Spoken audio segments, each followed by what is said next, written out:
తెలంగాణ వెనకబడిపోవడం బాధ కలిగిస్తోందన్నారు కేసీఆర్. ఆయన బాధ అధికారం పోయినందుకేనంటూ కౌంటర్ ఇచ్చారు మంత్రి సీతక్క. ఇక్కడ ఉన్న వాళ్ళు కానీ నా మనసు బాధ అవుతుంది, నా మనసు కాలుతుంది, ఇబ్బంది అవుతుంది. నా కళ్ళ ముందటనే తెలంగాణ ఇట్లా కావడం నాకు దుఃఖం కలిగిస్తూ ఉంది. నేను ఆవేదనతో చెప్తున్నా ఈ మాట. ఒక్క మాట మీరు అందరూ ఆలోచన చేయండి. తెలంగాణలో భూముల ధరలు ఎట్లుండే, కేసీఆర్ ముఖ్యమంత్రి ఉన్నప్పుడు, బీఆర్ఎస్ రాజ్యం చేసినప్పుడు భూముల ధరలు ఎట్లుండే, ఆనాడు కొనేటోళ్ళు ఎక్కువ ఉండి.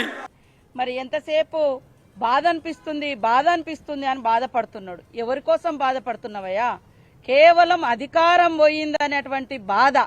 అధికారం పోయిన తర్వాత నీ కుటుంబంలో అనేక చీలికలు పేలికలు, అనేక ఆస్తులు అటు ఇటు అవుతున్నాయి, బజార్న పడుతున్నాం అనేటువంటి బాధ తప్ప ప్రజల గురించి నీకు బాధ ఉంటే గత 10 సంవత్సరాలలో నువ్వు ప్రజలకు ఏం ఒరగబెట్టినావని మేము అడుగుతా ఉన్నాం.